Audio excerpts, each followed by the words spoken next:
Nossos amigos que nos escutam, estamos prontos para iniciar mais umas palavras cruzadas, estudando a continuidade da lição que temos vindo a desenvolver. Já vamos na 5ª lição deste trimestre e estamos a falar do testemunho. O título deste trimestre é Fazendo Amigos para Deus. E por isso mesmo nós vamos abordar em todas as lições a temática geral do testemunho, do nosso testemunho. Hoje vamos dar um enfoque especial no testemunho que é possibilidade através do Espírito Santo.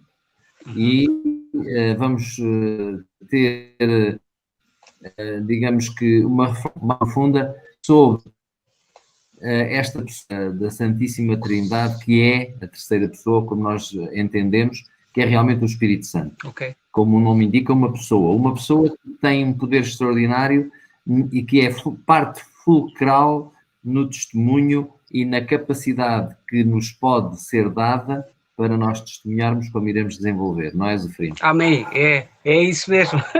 E lembrar, agradecer e aproveitar a oportunidade para saudar também, né? A todos os participantes, né? Aos nossos amigos que já nos acompanham. Estamos num processo diferente, né? Numa metodologia agora nova, né? Que são as gravações feitas a partir de estúdios ou estúdios casas, né? Mas, irmão Mário, é mesmo isso.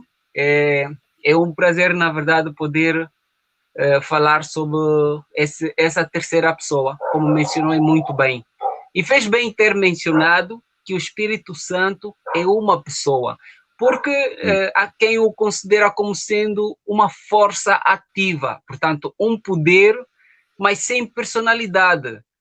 Mas a Bíblia faz menção e caracteriza as características apresentadas por este poder, embora que ele seja de facto poderoso. Eu acho dali que muita gente faz confusão, irmão Mário, eu acho que deve ser por isso, mas a verdade é que além do poder que é manifestado através dessa pessoa, não é, que é a terceira pessoa, o Espírito Santo, não é, a Bíblia também faz menção, apresenta características específicas, como vamos analisar durante o estudo da lição, que leva-nos logo a perceber ou a entender que o Espírito Santo não é uma força ativa, portanto, é uma personalidade, é uma pessoa. Fez muito bem e gosto. E por acaso muito interessante. É verdade. É realmente o ser, talvez, menos conhecido, que tem umas características muito especiais, certo, mas que, circunstâncias de nós conhecermos o Pai, que está presente sobretudo no Antigo Testamento, conhecermos certo, o Filho através do Novo Testamento, e depois a personagem do Espírito Santo fica envolta sempre num certo mistério. É verdade, porque nós não temos capacidade para conseguir perceber esta pessoa. Simplesmente o poder do Espírito Santo é de facto extraordinário. E nós podemos até, estabelecer aqui uma certa correlação entre aquilo que foi o movimento cristão que se iniciou com Jesus Cristo, com os seus apóstolos, durante os 3 anos do ministério de Jesus, em que o ministério esteve restrito às terras da Palestina, não é? Certo. Depois vemos que Cristo, quando em Atos, no capítulo 1, no verso 8, dizia que vocês serão minhas testemunhas, não é? Quando vier sobre vós o Espírito Santo, e depois serão minhas testemunhas aonde? Na Judeia, na Samaria e até aos confins da terra. Isso é uma coisa extraordinária. O poder foi o poder do Espírito Santo que tornou possível esta ação de fazer discípulos, fazer amigos, como nós dizemos. Foi a ação do Espírito Santo na vida e no coração dos primeiros crentes que tornou possível este milagre, porque é um milagre extraordinário. Um grupo pequeníssimo de pessoas, muito mal preparadas em termos académicos, não é? Porque não era, não havia ali grandes doutores da lei. Sim. Exatamente, não havia doutores da lei, enfim. E nós vemos, quer dizer, que este grupo de pessoas iniciou um movimento que, ao fim de 2000 anos, tornou o cristianismo conhecido em todo o mundo, não é? Não há praticamente nenhum lugar onde não seja conhecido, Jesus Cristo não seja conhecido. Isso, de facto, é uma coisa extraordinária, foi uma profecia que o próprio Cristo disse, mas que os discípulos, quando a receberam, devem ter pensado assim, mas como é que nós, este grupinho aqui de pescadores, de gente simples, como é que nós conseguimos fazer e levar esta mensagem a todo mundo, não é? Eu penso que isso teria sido uma coisa incrível. Sim, pois, por acaso, e revela uma certa descrença e até, Mário, é uma descrença, entre aspas, racional, né? Porque imaginemos o grupo, primeiramente é o grupo pelo qual Cristo constituiu os 12, né? A característica de cada um, a personalidade de cada um, as suas individualidades, e homens sem formação nenhuma, dizer que também a formação no passado não era tão facilitada como os nossos dias de hoje, né? Em que nós conseguimos até como que a partir das nossas próprias casas conseguimos fazer cursos, né? Por intermédio da internet.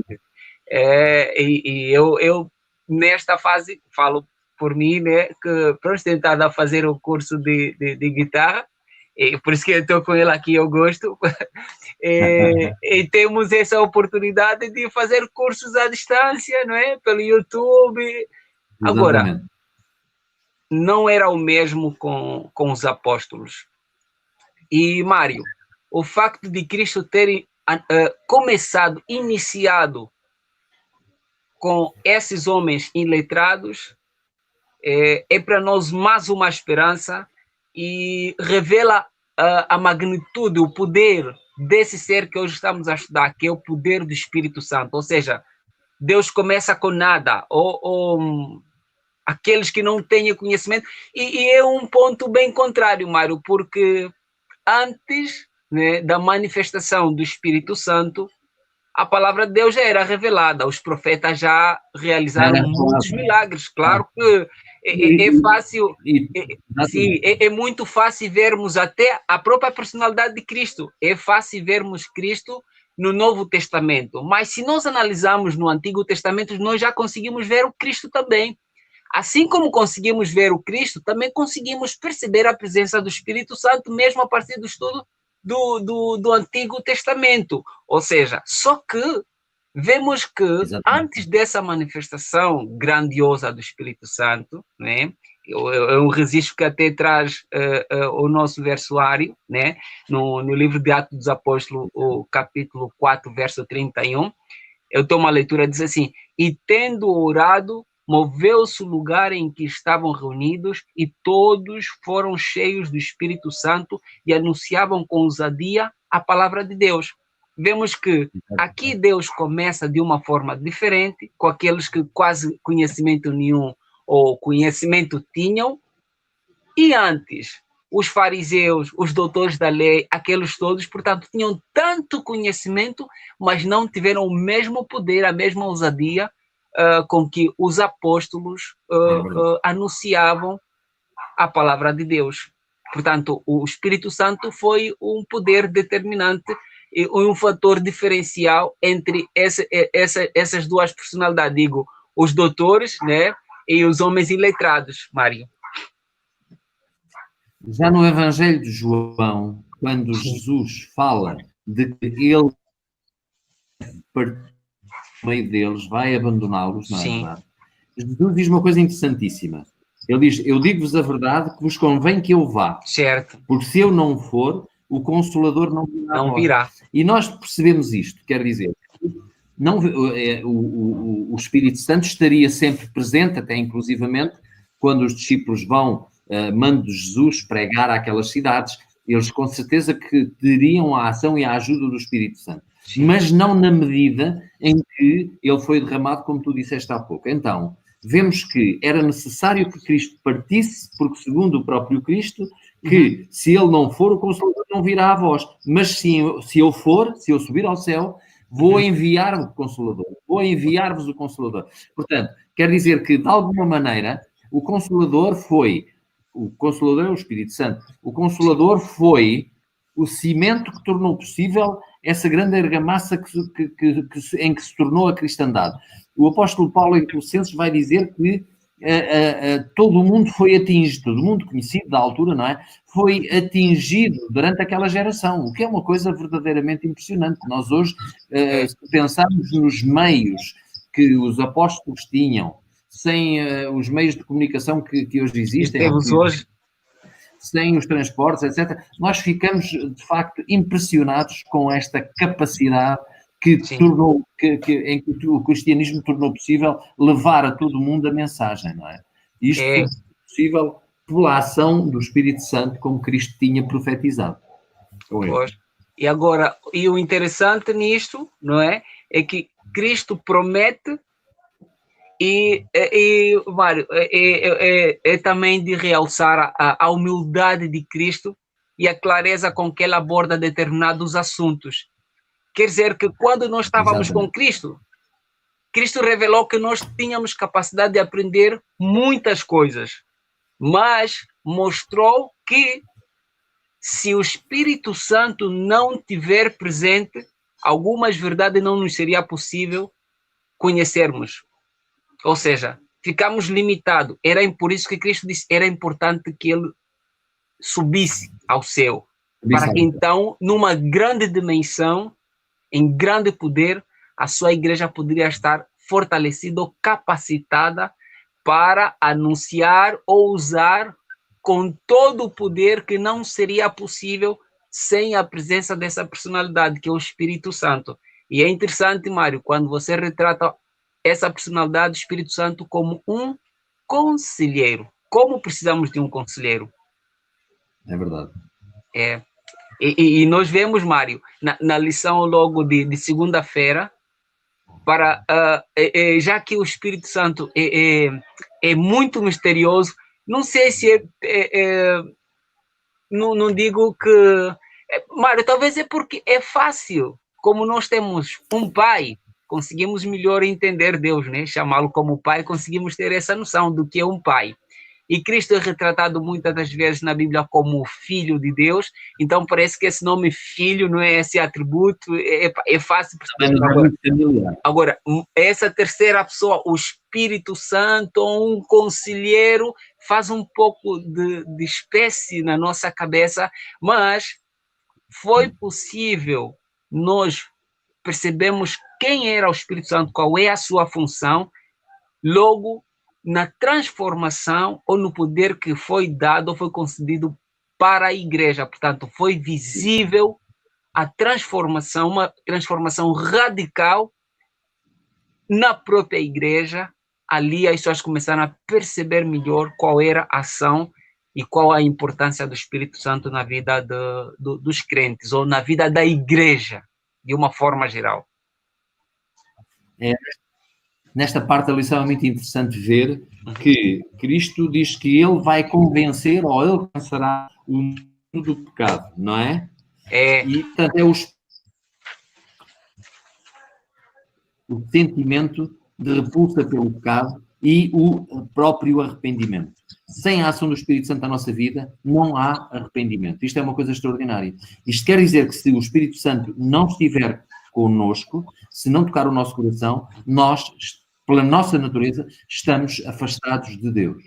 E essa é a ação mais extraordinária que o Espírito Santo tem na nossa vida. É o arrependimento. E é possível, Mário, compararmos isso olhando para uma personagem que é o Nicodemos, né? Que era conhecido como o doutor da lei. Portanto, tinha toda a ciência, toda a instrução, conhecia todas as letras das escrituras, mas havia um toque especial que lhe faltava, que era a presença do Espírito Santo, ou seja, essa força poderosa em sua própria vida. Ele precisava do toque do Espírito Santo para experimentar a transformação e não conhecer Cristo ou Deus pelas letras, mas em sua própria vida, né? Em sua própria vida. Então, o Espírito Santo... a ação do Espírito Santo é extraordinária. Mário, é impressionante. E como nós precisamos dessa força do Espírito Santo, né? Esse conselheiro. Mas olha, Mário, a lição está tão boa. Nós temos que subir. sim. Eu ia dizendo que a lição está tão boa, né? Ou seja, eu empolgo muito em falar da ação do Espírito Santo, porque só olhando pelo livro de Atos dos Apóstolos, né? É muito trabalho em tão pouco tempo que foi realizado, né? Mas vamos fazer uma pausa, né? Vamos ouvir uma música agora que será entoada pelo Jader Santos, não é?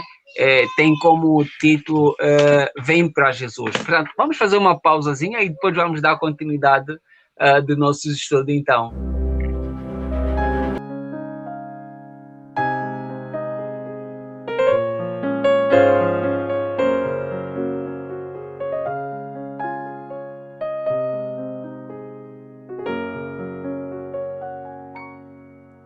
Vem, Senhor, ensinar-me o teu amor. Vem, Senhor, ajudar-me nesta hora de temor. Vem, Senhor, mostrar-me teu poder e tua glória. Todo o meu ser pertence a ti. Vem, Senhor, ensinar-me o teu querer. Vem, Senhor, ajudar-me a ser como tu. Vem, Senhor, mostrar-me que caminho percorrer. Estou cansado de falhar. Tua paz me conforta, tua luz me ilumina, teu perdão me sustenta, teu amor me alimenta, tua justiça me transforma. Eu reconheço então, só contigo vencerei.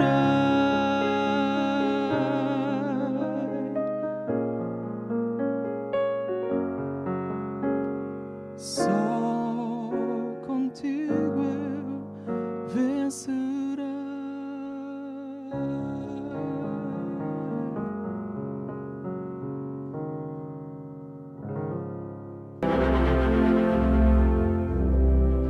O papel, em resumo, o papel do Espírito Santo, então, não é só apontar quão maus somos, é revelar também quão bom, quão bondoso, quão compassivo e quanto amoroso é Jesus e moldar-nos à sua imagem. Portanto, eu penso que, de facto, isto resume bem a ação do Espírito Santo na nossa vida. É verdade. Depois, uma vez que o tempo passa, nós temos que avançar e agora vamos falar de uma igreja que foi esta igreja primitiva, uma igreja com poder.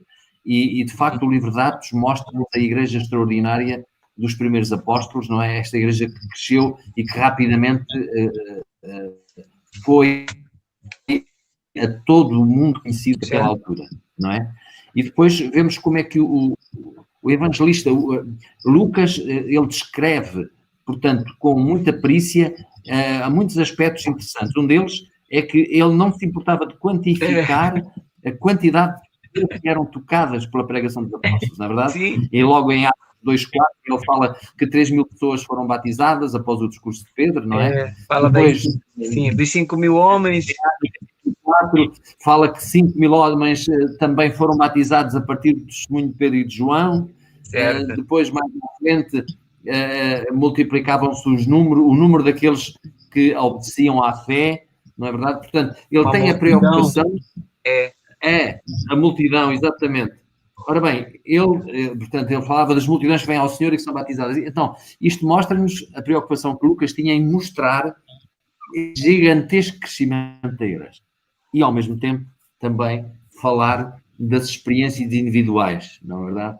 Lucas fala-nos de mulher, aquela mulher de Lídia, fala-nos do carcereiro de Filipe, fala-nos, enfim, de pessoas que do Aeropagus quer dizer, com Paulo. Portanto, são exemplos concretos de pessoas que sofreram a transformação miraculosa do Espírito Santo, que passaram pela conversão, que só é possível pela ação do Espírito Santo. E falando dessas personagens que acabaste de mencionar, Mário, portanto, estaríamos a olhar para o testemunho do Espírito Santo, né? E o bom nisso tudo é que essa transformação que é realizada pela ação do Espírito Santo em diferentes personalidades, né? Em diferentes pessoas com diferentes status sociais, né? Para mim, para nós, ou tem para nós uma mensagem muito poderosa, que independentemente de quem nós sejamos, que sejamos ricos ou pobres, Mário, nessa perspectiva, parece o que se faz menção atualmente desse grande vírus, né? O coronavírus. Portanto, o coronavírus não afeta ou infecta apenas as pessoas ricas ou pobres, portanto, não discrimina, portanto, a ação dele é para todas. É um vírus democrático. Olha, aí está. E o Espírito Santo, e Mário, eu acho pessoalmente muito interessante essa característica, ou seja, a característica mais do que a característica do Espírito Santo é o modo como Deus conduziu ou permitiu que a sua palavra fosse escrita, com esses detalhes todos, para quê? Para poder quebrar a incredulidade no coração de cada um, porque nós, ao lermos as Escrituras ou a palavra de Deus, instrumento pela qual a ação do Espírito Santo também é manifestada, devemos de ver isso logo a seguir, né? Deus deixa logo esses exemplos, esse testemunho real, prático, de transformação na vida das pessoas, para que cada um de nós pudesse se rever em tais personalidades, em tais personagens, e aceitar a transformação, para dizer assim, é possível você ser também uma testemunha. A mim diz-me isso, pessoalmente.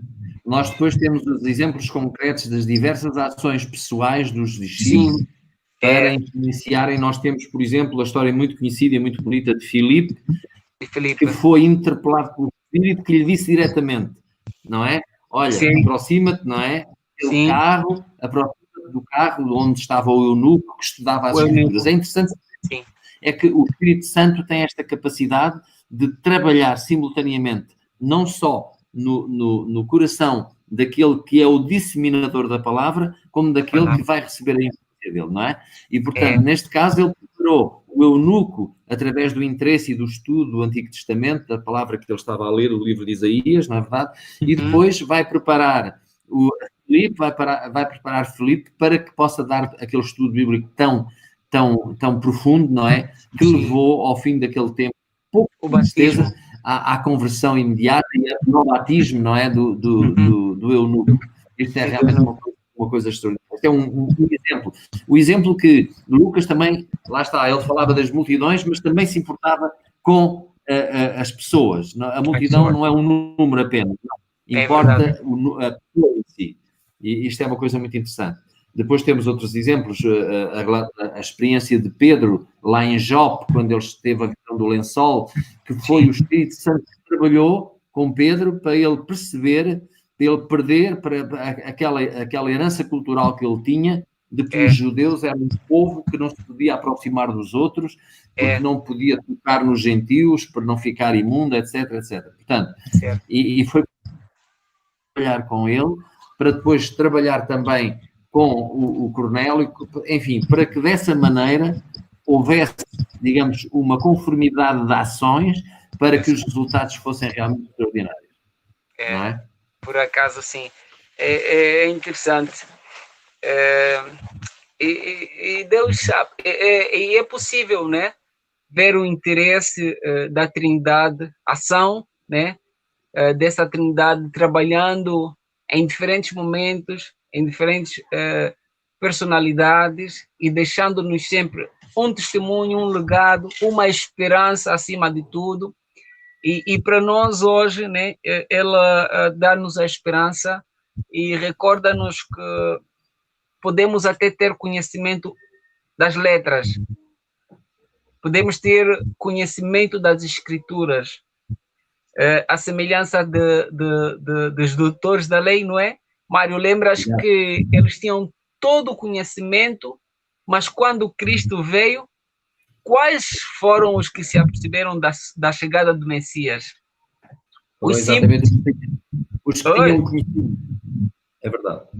É importante, é importante nós estudarmos isso. É uma lição para nós que também consideramos verdadeiramente, se não tivermos a conversão através do Espírito, o conhecimento não nos serve de nada. É um conhecimento teórico que não tem interesse, quer dizer, não tem interesse espiritual.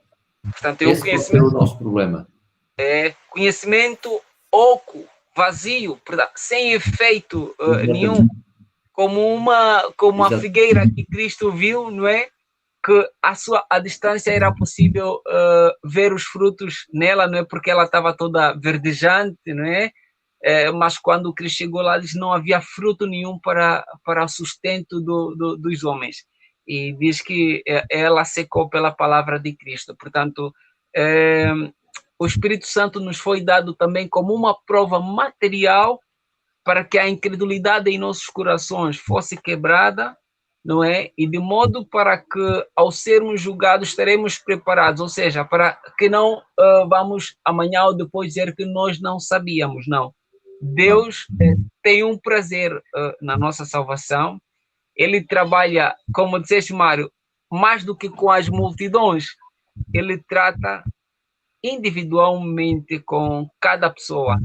E mais do que tratar com cada pessoa, ele trata com as diferentes classes sociais existentes e às vezes com assuntos assim que nós podemos...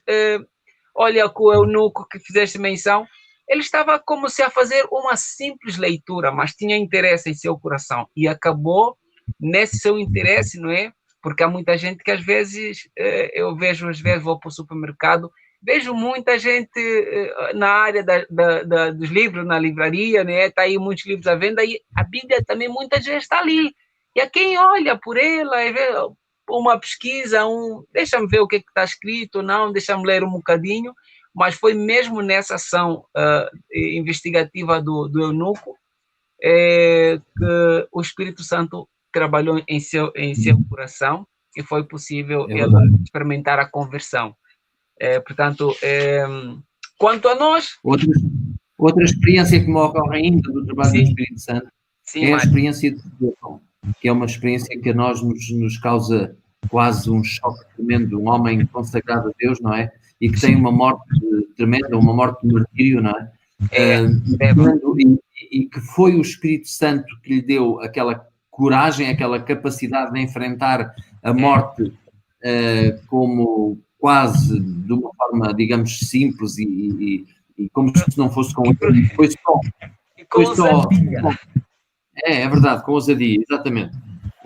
Portanto, e o levou a fazer aquele discurso extraordinário em que depois a dizer que via Jesus à direita do Pai, à direita do Pai, sim. O que acabou por ainda enfurecer mais os seus opositores, na verdade. E isso é uma coisa extraordinária. O exemplo e a experiência de Estevão é realmente extraordinário.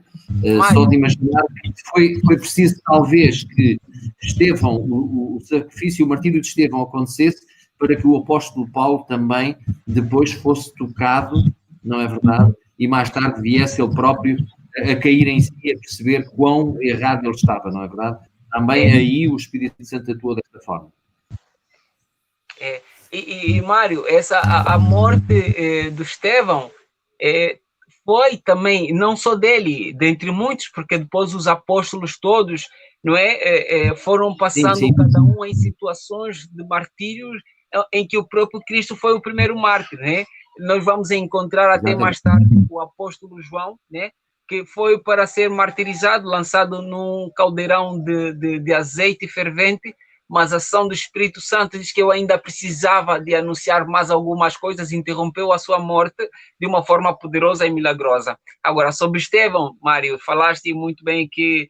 Aliás, Cristo já tinha profetizado. A história de João é muito interessante porque lembras-te da passagem em que Cristo vai com Pedro e Pedro diz que quando ele prediz a morte de Pedro, não é? Como mártir, e depois Pedro aponta para João, e esse aí, o que é que lhe vai acontecer e tal? E Jesus tem aquela resposta, que é uma reprimenda para Pedro, o que te importa a ti, não é verdade? O que te importa a ti, tu tens que olhar para ti, para a tua experiência, não tens que olhar para os outros, não é? E sabemos que João foi provavelmente o único discípulo de Cristo que não sofreu martírio, que morreu de morte natural, embora tivesse em vias de paralise, não é verdade? Porque ele tinha o Apocalipse a escrever e era muito importante. Pois, e o Espírito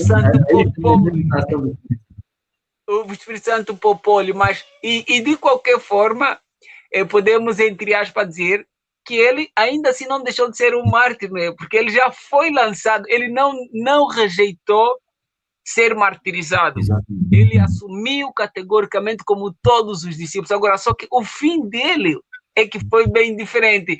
E estavas a falar sobre Estevão. Mais do que Estevão ter olhado para o céu, lhe foi permitido ver Cristo sentado à direita do Pai. O interessante foi também o perdão que ele ofereceu para os seus agressores.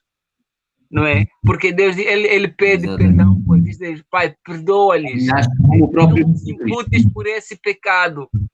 Portanto, é o que estava a dizer, a maneira extraordinária com que o Espírito Santo dá ousadia, de modo para que aquele que testificasse sobre a palavra de Deus, não é, fizesse com toda a força e com toda a sua energia. Portanto, é o tal poder de transformação do Espírito Santo que ocorre na vida de cada pessoa, não é? E é disso que nós precisamos, não é, Mário? É sair das letras e permitir a ação do Espírito Santo em nossa própria vida. Portanto, de minha parte, é uma lição fantástica. Agradecer a todos, Mário. Eu deixo que você possa concluir dando a tua última opinião relativamente à nossa lição. Falar ainda só disto, é que o Espírito Santo tem sempre uma relação com a palavra, e esta com o testemunho. Nós vimos isso na lição de quarta-feira, em que a ação do Espírito Santo, digamos que o testemunho que todos os discípulos davam, estava sempre, não é verdade? Estava sempre, como por exemplo no sermão de Pedro, no dia de Pentecostes, que ele tirou, digamos, toda a sua argumentação do Velho Testamento, do que era a Bíblia de alguns, não é? Falou dos filhos de Israel, depois mais tarde ele vai partilhar com Cornélio e vai falar da história da ressurreição. O apóstolo Paulo também é a mesma coisa. Ele falou das grandes predições do Velho Testamento relativas à vinda do Messias. O próprio Filipe explicou ao eunuco como já estava dito por o Velho Testamento através de Isaías que Cristo havia de vir ao mundo, não é? Para resgatar a humanidade, não é verdade? E em todas as situações vemos que os discípulos eles proclamavam a palavra de Deus, não a sua palavra, não é? Era a palavra inspirada, é verdade, através do Espírito Santo que transmitiam, e essa palavra é que transmitia de mundo. Portanto, era o Espírito Santo, sim, mas era também a palavra que transmitiam, e isto torna dá-nos a ideia do poder transformador do Espírito. Este Espírito Santo é transformador porque ele se baseia na palavra de Deus. Verdade? Nós podemos dizer que o apóstolo Paulo foi o grande pregador, digamos, do Novo Testamento, não é? Um homem que enquanto foi vivo não se cansou e que continuou a ser um mártir às mãos enfim, dos humanos. E ele também se serviu da palavra, na verdade, como testemunha aos outros. E isso é realmente. E o apóstolo Paulo foi também um membro ativo nas mãos do Espírito Santo. Isto serve-nos de exemplo para nós hoje, para nós percebermos que a nossa vida, se não for moldada pelo azeite do Espírito Santo, é uma vida vazia ou como a dos os homens da lei, quer dizer, do tempo de Cristo, não é? E temos que ter esse cuidado e pedir a Deus que nos dê a transformadora do Espírito Santo. É verdade. O tempo não nos permite falar muito mais sobre essa grande personalidade, né? Esse grande poder. E é bom lembrar, né, que porque essas coisas todas nos foram relatadas ou escritas. É para que tenhamos esperança, né? Para que pudéssemos ter, independentemente das situações e circunstâncias que nós possamos estar a passar, não é? A dureza que existe em nós, mas que diz que com a ação do Espírito Santo não há limites, não é? Ele arrasta multidões, transforma, contagia. Que Deus nos possa abençoar, Mário. Foi um prazer enorme poder participar contigo nessa lição. Igualmente para mim também. Gostei muito de estar contigo aqui no comentário e vamos preparar os nossos ouvintes para que eles possam também aproveitar o estudo da palavra, o estudo da lição, para de alguma maneira se aproximarem através do Espírito Santo das verdades eternas da palavra de Deus. É verdade, na verdade é por ele que temos esse esforço todo também. Pronto, então, aos nossos amigos, muito agradecidos pela vossa participação e por terem escolhido assistir, né, e participar nesse nosso debate, né, de uma forma indireta, mas que vocês possam também, a intenção é estimular vocês para que vocês possam pesquisar mais e estudar muito mais a respeito dessa personagem, acima de tudo, permitir a transformação do Espírito Santo, a ação do Espírito Santo em nossa vida. Que Deus vos abençoe, foi um prazer estar convosco.